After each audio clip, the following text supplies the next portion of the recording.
Hace algunos meses una mujer me escribió muy preocupada y me decía allí en su mensaje: pastor, perdóneme, pero diga lo que usted me diga, yo no voy a volver a creer en Dios. Durante toda mi vida yo creí en Él, pero ahora acabo de comprobar de que Dios no existe.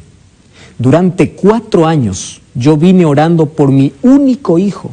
Era el único hijo que yo tenía, para que Dios pueda restaurarlo, para que Dios pueda sanarlo de un cáncer que él tenía. Y ahora, a los 24 años de edad, él murió. Pastor, ¿usted cree que Dios es justo? Y volví allí a preguntar, ¿usted cree que Dios es justo? La primera pregunta que yo respondí a esta mujer, a esta dama que me hizo esa pregunta, después de contarme toda la tragedia y toda la historia, yo le devolví la pregunta y le dije: ¿tú crees que es justo culpar a Dios? Si tú me dices, si yo creo que Dios es justo al permitir que tu hijo pudiese morir, ¿tú crees que es justo que nosotros podamos culpar a Dios? ¿Tú crees que es justo? ¿Cuántos porqués en tu vida no han sido resueltos? Estuve leyendo un artículo interesante y decía que el 60% de ateos que existen en el mundo son personas que en algún momento creyeron en Dios. Todos creyeron en Dios. Sin embargo, ese 60% tuvieron tantas preguntas en su mente que no consiguieron encontrar respuestas. Y porque no consiguieron encontrar respuestas, llegaron a una conclusión. ¿Y cuál es la conclusión? Dios no existe. Si Dios existiese, ¿por qué permitió esta tragedia? ¿Por qué me quitó a mis padres? ¿Por qué permitió esta situación? ¿Por qué? ¿Y por qué? Y los porqués aumentan en la cabeza. Ahora, el problema no es preguntarse por qué. El problema es preguntar en el lugar equivocado. Y si tú vas a los libros, vas a la ciencia, vas a la filosofía, vas a los argumentos humanos, te van a decir: es verdad, Dios no existe. Porque ¿cómo un Dios de amor es capaz de no hacer nada para que sus hijos no pudiesen sufrir? ¿Cómo es posible? Quedé impresionado. 60% de las personas que hoy dicen no creer en Dios fue porque no hubo respuesta para las preguntas que ellos tuvieron. ¿Y sabes por qué no encontraron respuesta? Porque no fueron a la fuente de la verdad. No fueron a la palabra de Dios. En la Biblia tú encuentras las respuestas para tus principales inquietudes. Es por eso que en este momento vamos a abrir la palabra de Dios para encontrar respuestas y el por qué existe el dolor y el sufrimiento en este mundo. Básicamente, en este momento quiero responderte las 5 principales preguntas que todos los seres humanos nos hemos hecho alguna vez. Yo también me hice alguna vez. Así que yo me siento identificado mucho con el dolor o con el sufrimiento, porque ya también pasé por momentos tristes en mi vida. Y la primera pregunta que los seres humanos nos hacemos es: ¿por qué existe el sufrimiento? ¿Dios creó el sufrimiento? La respuesta es obvia, la respuesta es simple, la respuesta es sencilla de entender. Romanos capítulo 6, versículo 23, dice así: porque la paga del pecado es muerte, mas la dádiva de Dios es vida eterna en Cristo Jesús. Pastor, ¿por qué existe muerte? Por el pecado. ¿Por qué existe dolor? Por el pecado. ¿Por qué existen tragedias? Por el pecado. Pastor, ¿y por qué existe injusticia? Por el pecado. ¿Por qué? Todos tus porqués tienen un origen, tienen una razón de existir. Y para ello tenemos que trasladarnos allá al jardín del Edén, cuando Dios creó a Adán y Eva. En el plan de Dios, en el proyecto de Dios, al crear al hombre y a la mujer, no lo creó para que éste pudiese sufrir. Lo creó para que pudiese ser feliz. Lo creó para vivir eternamente. Pero esa felicidad y esa eternidad tenía una condición. Y la condición era que ellos deberían depender siempre de Dios, deberían ser leales a Dios, deberían obedecer las leyes de Dios. Y Dios allí probó su lealtad. Allí puso en medio del huerto, en medio del jardín del Edén, un árbol. Y dijo: no toquéis, no os acerquéis, no tomen de este fruto, porque el día que ustedes coman, de cierto van a morir. Y tú sabes toda la historia, ya lo hemos hablado muchas veces. Un muchacho cierta vez me dijo así: pastor, ¿y yo qué tengo que ver con eso? ¿Cómo es justo, cómo es posible que yo pueda tener que cargar un error de 4,000 o 6,000 años? Allá ellos pecaron, ellos ofendieron a Dios, entonces ellos merecían morir y ellos merecían todo el castigo. ¿Por qué yo tengo que cargar si yo no hice nada? Yo no estuve allí en el jardín del Edén. ¿Sabes qué me hizo pensar mucho esa pregunta? Porque yo tenía que darle una respuesta inmediata. Cuando él me decía, ¿qué tengo que ver con la consecuencia del pecado si eso ocurrió allá en el Edén y quien desobedeció fue Adán y fue Eva? Entonces, yo quiero que pienses también en algo. Es verdad que tú no tuviste nada que ver allí, pero tampoco tuviste nada que ver en el rescate. Tampoco tuviste nada que ver en la salvación.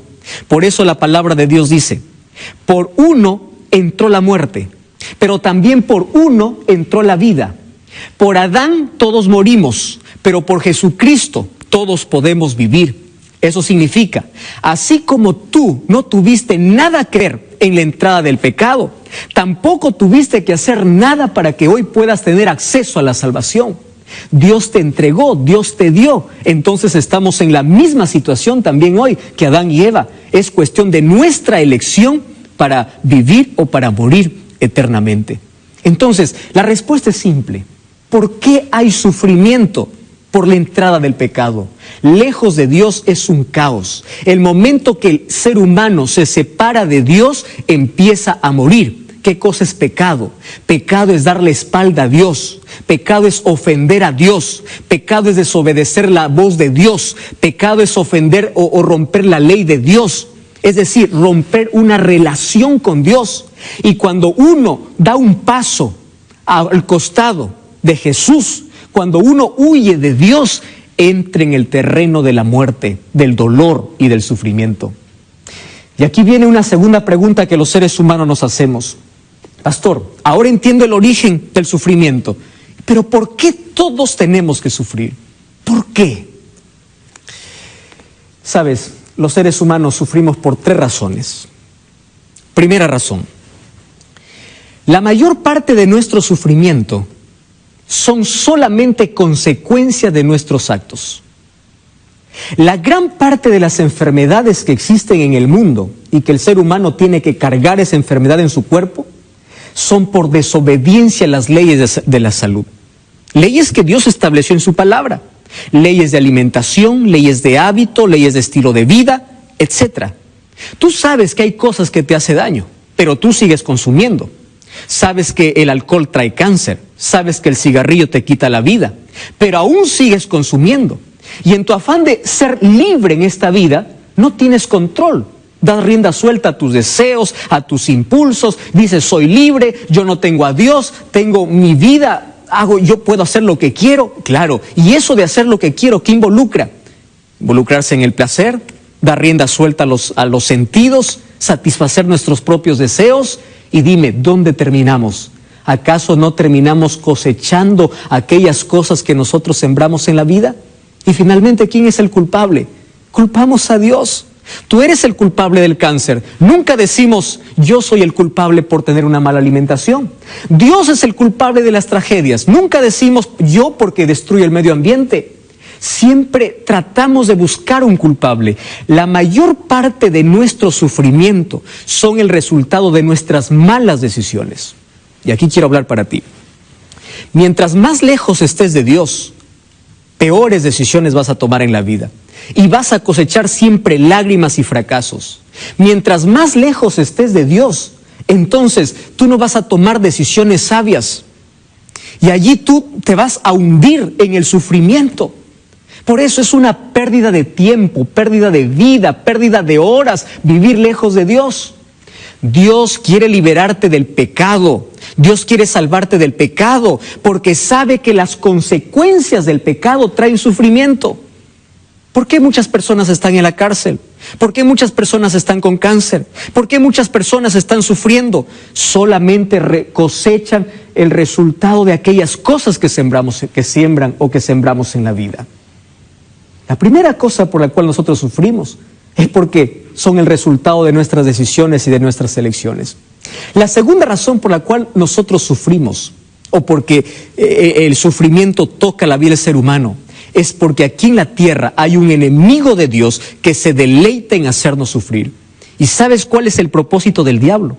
El propósito del diablo es que en tu cabeza esté desfigurado el rostro de Dios. El diablo quiere que tú mires al cielo y digas así: tú eres un Dios malo, tú eres un Dios injusto.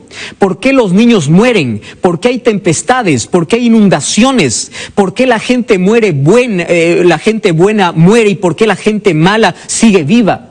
Entonces en tu cabeza se crea un concepto equivocado de Dios. Y el diablo aplaude cuando tú dices: ya no creo en Dios, ya no voy a seguir a Dios, reniegas contra Dios y te levantas y te sublevas contra Dios. El diablo aplaude y dice: lo logré. ¿Por qué? Porque el sufrimiento te llevó a cuestiones. Y esas preguntas no tuvieron respuestas porque no fuiste a la palabra de Dios. Entonces el diablo se deleita en hacer sufrir al ser humano con un propósito: para desfigurar el carácter de Dios. El diablo quiere que tú pienses que Dios es malo, que Dios es injusto, que hace sufrir al inocente. Eso es lo que quiere hacer el diablo. Y número 3, sufrimos porque hay pecado. Mientras exista pecado en el mundo, siempre habrá dolor y siempre habrá sufrimiento. Hay una tercera pregunta: ¿por qué las personas buenas sufren? ¿Acaso Dios no puede levantar una barrera de protección para sus hijos? Entonces quiero explicarte algo.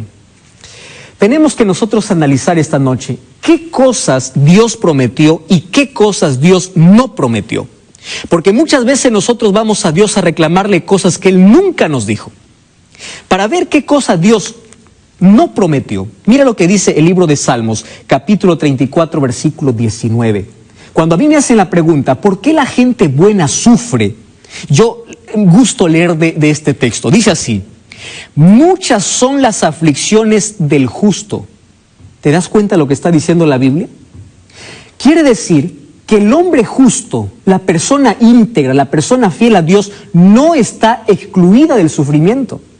Muchas son sus aflicciones, pero también dice: de todas ellas Dios las librará. Versículos anteriores dice: cercano está a Jehová los quebrantados de corazón. Y el versículo 17 dice: claman los justos y Jehová los oye y los libra de todas sus angustias, de todos sus problemas. ¿Esto qué significa? Dios nunca prometió que mientras estés en el mundo, el sufrimiento no va a tocar tu vida. Jesús dijo: en el mundo tendréis aflicción, pero confiad, yo he vencido al mundo.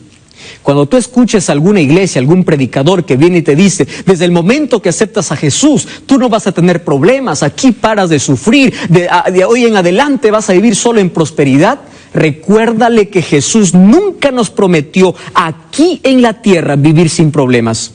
Porque aquí en la tierra hay pecado, y la consecuencia del pecado es el dolor, y es el sufrimiento, y es la muerte. Mientras estemos aquí, vamos a sufrir. Es por eso que en San Juan 14:1 dijo: no se turbe vuestro corazón, porque yo voy a la casa de mi Padre, y en esas moradas no habrán más dolor. Pero mientras vivamos aquí en la tierra, los buenos y los malos van a sufrir, los justos y los injustos van a sufrir, los inocentes van a morir, porque aquí en la tierra está llena de pecado. Ahora viene otra pregunta: pastor, entonces, ¿cuál es la ventaja de creer en Dios? Si yo voy a sufrir igual. Cierto hombre que tenía una grande embarcación preguntó a un cristiano y le dijo: ¿y tú por qué sirves a Dios? Si te da bien en todo, eres buen comerciante, tienes dinero, tienes familia, todo te va bien, ¿por qué sirves a Dios? No tiene necesidad de Dios. Este cristiano le pregunta a este piloto, porque él piloteaba allí una nave, y le dice: ¿y tú por qué tienes un ancla? ¿Por qué tienes un bote salvavidas? ¿No ves que el tiempo está bueno? Y el piloto le dice: no, es que nadie sabe que se va a despertar una tempestad. Entonces allí el salvavidas es mi única salvación. El cristiano le responde así: Dios es así para mí. Ahora estoy en buen momento, pero ¿por qué yo sirvo y amo a Dios? Porque en las tempestades de la vida yo sé a dónde correr, yo sé a dónde ir. David decía: Dios es nuestro amparo y fortaleza, es nuestro pronto auxilio en las tribulaciones. ¿A dónde corres si no tienes a Dios? ¿A dónde corres? Dime a dónde te vas. Una cosa es sufrir con Dios y otra cosa es sufrir sin Dios. Una persona que no tiene a Dios en el corazón, ante los problemas se enloquece. Ante las dificultades busca la muerte, la gente se suicida. Pero cuando una persona tiene a Dios en el corazón, puede perder el trabajo, pero cuando llega la noche se va a descansar y duerme confiado de que Dios va a proveer todas sus necesidades. Cuando una persona tiene a Dios y pierde un ser querido, llora, sí llora, claro que llora, porque la ida de un ser querido nos causa dolor. Pero Pablo decía, ustedes deben llorar como aquellos que tienen esperanza, no como aquellos que no tienen esperanza. ¿Qué significa tener esperanza? Que hoy yo entierro a mi ser querido, pero sé que cuando Cristo regrese, esa persona va a resucitar y allí no habrá más despedidas, no habrá más dolor, no habrá más muerte, no habrá más lágrimas. Esa es nuestra mayor esperanza. Entonces, querido, vale la pena ser fiel a Dios. Mira,